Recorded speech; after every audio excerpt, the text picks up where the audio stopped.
The knowledge about Kundalini has been expressed in many Sanskrit Shastras since long, and also in Ayurveda it is described. Not only that, but the books which are for curriculum talk about Kundalini and the chakras. Because Ayurveda is very, very close to Sahaja Yoga. Even in the Western medicine to begin with, if you see the history, they too dealt with three doshas. They dealt with three problems that we have as in Ayurveda. The right side, which has got pitta, means bile. Left side, which has got kapha, means phlegm. And the central part, the problems of vayu, means the gases. Now, luckily, so many Western people have taken to Sahaja Yoga and have tried to bring down all the permutations and combinations to the simple reasoning of left, right and center. But the knowledge of Sahaja Yoga is absolutely basics. Even Ayurveda is one step away from reality, or we should say the fundamentals. So you are dealing with the fundamentals of which a human being is built. And if this knowledge was found out long time back in India, should we not accept it? The reason why people went into meditation in those days and found out all these deeper things within ourselves, because they didn't have to fight the nature. You have seen here nature, how beautiful it is. You can spend all your life under a tree. While in the West, even before getting out of the house, you have to take at least 15 to 20 minutes to be prepared to go out. It's quite a struggle. So the nature has been so kind, and that is the reason people took to meditation and found out all these deeper things within themselves. When they found it out, it was all written in Sanskrit language. I have such a big thick book on this, which has described all the Shakti Pithas and all the Shri Chakras, Brahma Chakra, Lalita Chakras and all that. But this was just written down, but hardly any person got realization. But in any other language, like Marathi or Hindi, which was spoken and written by common people, nothing was done. Nobody knew about it. Only a few people who read about it, especially the Shaivas, they went into the research and they went into the work. But very few people really got realization. Very, very few. Then in the 12th century, only the Nath Panthis, who were experts of Sanskrit, who were following it rigidly, that one master should have one disciple, not more than that. This was their tradition. But in the 12th century, Jnanadeva, Jnaneshwara, who was another Nath Panthi, his guru was his own brother, he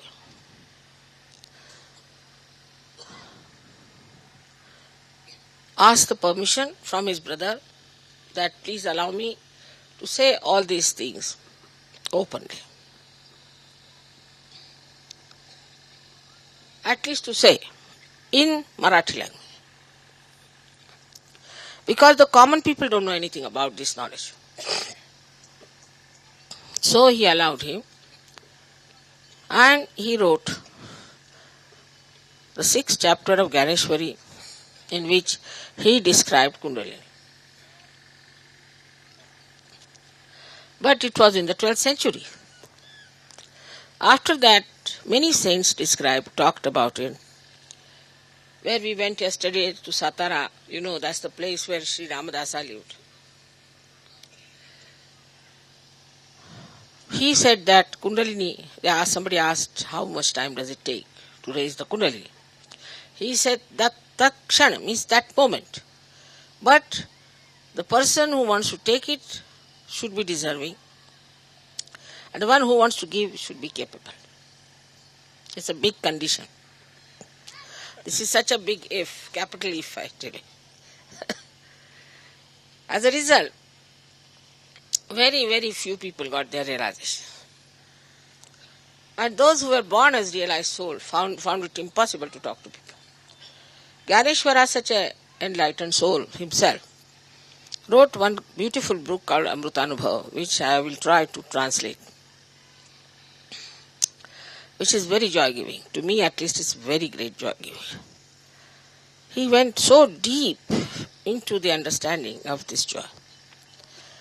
I wish English language would provide me that subtlety to translate that book. Today I was thinking we should do the puja of Sri Chakra and Lalita Chakra, which we have never done. This is the right place to do these two chakras today.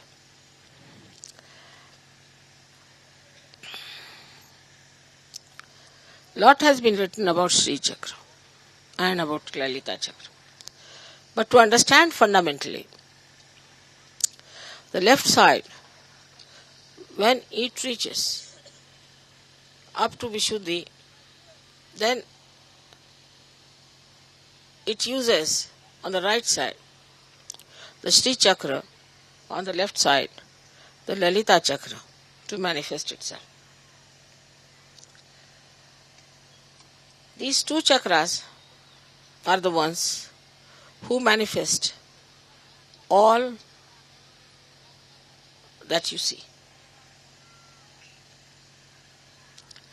But these chakras are the ones who emit vibrations of different kinds, and because of their angularities, like if you have some sort of a cardboard attached with small holes of different colors, and which rotates all the time, you get different colors. Also you can get different permutations and combinations. In the same way, different permutations and combinations are created, and that is how you get all the advantages of Sahaja Yoga. So these two chakras are very important. I do not know if you know of any mantras about Sri Chakra, but I'll give you a book. Later on I'll translate it to you and you can compose something for Sri Chakra. Sri Chakra on the right side, Lalita Chakra on the left side. So what we are really worshipping today is Mahasaraswati power and Mahakali power, both put together. So now we have started combining things, not individual. Now these two energies are very important. Without the energy, without the power, nothing exists. For example, if this light had no power to give light or to burn, it is useless. In the same way, without getting your realization, you are useless, because your power is not awake, at least not complete. But these two powers give us lots of benefits even without realization. Whatever you see in this world created is done by these two chakras of the Adishakti. But here the power doesn't move. It's not moving. But in the human being, the power starts moving. And when it starts moving, then we can say it is creating another world. But movement is not the only thing. This power acts, gives you intelligence, gives you all kinds of things which you have as human beings. But later on, this power itself becomes enlightened within you. Means the left and right side both become enlightened.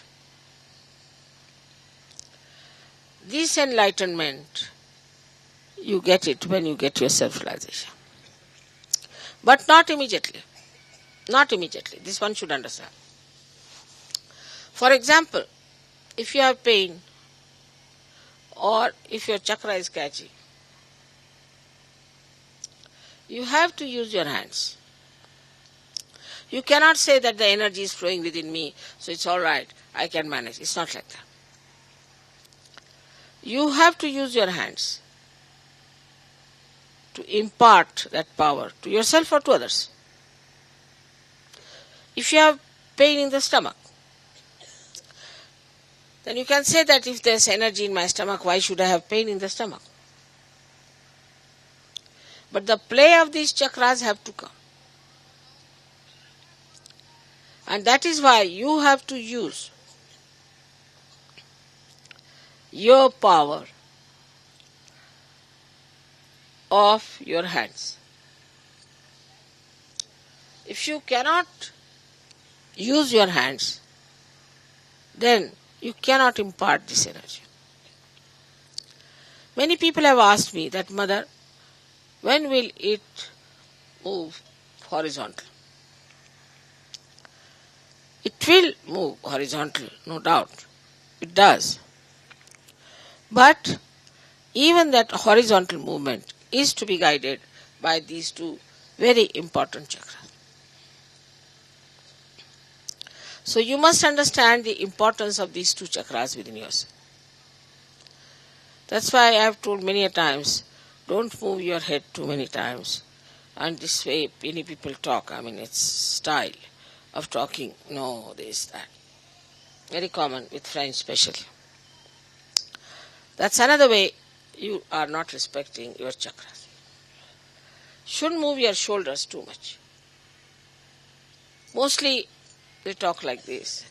Is anti-chakras. Anti-chakras. Should keep your shoulders straight. When you are singing, you can move your whole upper part. Is all right. But not your shoulders. This is the thing one has to understand, that these two centers are to be looked at. You can move your neck, your body when you are singing. It's important. That helps. But not your shoulders. Shoulders are to be kept intact. But while saying just yes, you need not go on yes, yes, yes, yes. It's very, very simple thing. But it can have a very bad effect. And those who move their shoulders too much do not feel vibrations much. Because the chakras are not alright. It's a very simple thing to be understood, that they are the most important chakras we have. And whatever is to be used out of this Parama Chaitanya, they have to be used by these two centers. Even supposing your some chakra is catching on your spinal cord, you have to use your hands. Somebody can say, I can just put my attention. Doesn't work out that good. Because yet your attention has not that reach that stage where these chakras, like Lalita Chakra and Sri Chakra, obey your attention. They do not. So you have to work out with your hands. Be careful. Don't move your shoulders too much. And if you see now, Indians, when they sing bhajans, they'll move the whole body. They'll do like this. But never their shoulders. The shoulders will move in the same way as the neck is moving. They might move their neck also, but they'll never move their shoulders like this, and is regarded as inauspicious according to Indian standards. Because of this culture, based on what the saints have told, and also about many seers have told, it is more related to spiritual life than to materialistic life. Now the materialistic life, unless and until there is the foundation of the spiritual life, takes you to a very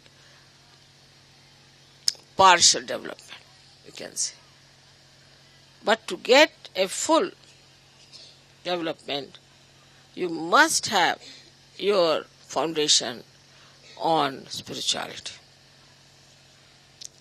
That's why spirituality, being the foundation, has to be deep, has to be fully equipped, has to be absolutely perfect. Then the whole building can be built. It's gone wrong in the West, doesn't matter. Now you can build it up. And then you'll be surprised how you become really solid people. This is a very short talk about Sri Chakra. I think I should sit down and write all about it, and it will be a nice, handy thing for you to read. But you must know that beyond thought when you go, these chakras become extremely efficient because the thought puts a pressure on them. And because of the pressure, the movement of these chakras is very slow and ineffective. But once you can get out of your thoughts and go into thoughtless awareness, then these chakras start working it out and you start moving much deeper into your own being. मी आज श्री चक्र आणि ललिता चक्र या दोन चक्रांची पूजा करावी असा विचार करत आहे. श्री चक्र आणि ललिता चक्र हे दोन्ही आपल्या खांद्यामध्ये आहेत. श्री चक्र उजवीकडे आणि ललिता चक्र डावीकडे. हे फार महत्त्वाचे चक्र आहेत. ह्या चक्रांच्यामुळेच जे काही जगामध्ये झालेले ते आदिशक्तीने बनवलं आहे. हा आणि था किंवा महाकाली आणि महालक्ष्मी, महाकाली आणि महासरस्वती ह्या दोन शक्त्यामुळे आपली डावी आणि उजवी बाजू बनलेली आहे. पण ह्या शक्त्यांना चालवणारे जे चक्र आहेत ते पहिल्यांदा अनुक्रमे ललिता चक्र आणि श्री चक्र आहेत. म्हणूनच जोपर्यंत तुम्ही हात लावत नाही किंवा हाताने व्हायब्रेशन्स घेत नाही किंवा तुम्ही हाताने व्हायब्रेशन्स देत नाही तोपर्यंत हे व्हायब्रेशन जात नाही. पुष्कळ लोकांचं असं म्हणणं आहे की आमच्या पोटात जर व्हायब्रेशन्स आहे तर आमचं पोट का दुखावं, कारण अजून श्री चक्राने तुम्ही त्याला जागृती दिलेली नाही किंवा तिथे तुम्ही ते चैतन्याचं पाणी दिलेलं आहे. ते जोपर्यंत तुम्ही श्री चक्र आणि ललिता चक्र पूर्णपणे व्यवस्थित सांगोपांग समजून घेत नाही तोपर्यंत ते ललिता चक्र किंवा श्री चक्र कसे कार्यान्वित आहे ते समजणार नाही. पण ते न समजताना सुद्धा एवढं लक्षात ठेवलं पाहिजे की खांदे उडवणे किंवा खांद्यावर फार जोर देणे वगैरे हे सहयोगाला संमत नाही. बोलताना पुष्कळांना समजते खांदे उडवून बोलायचे किंवा खांद्यावर काहीतरी फार भारी असं काहीतरी ठेवायचं. ह्या सर्व गोष्टी करू नयेत आणि आपल्या खांद्याची रक्षा करावी, कारण ह्याच्यामध्ये हे दोन फार महत्त्वाचे चक्र आहेत. याबद्दल मी स्वतःच एक बसून लिखाण लिहिणार आहे आणि ते तुम्ही लोकांनी वाचलं तर फार बरं होईल.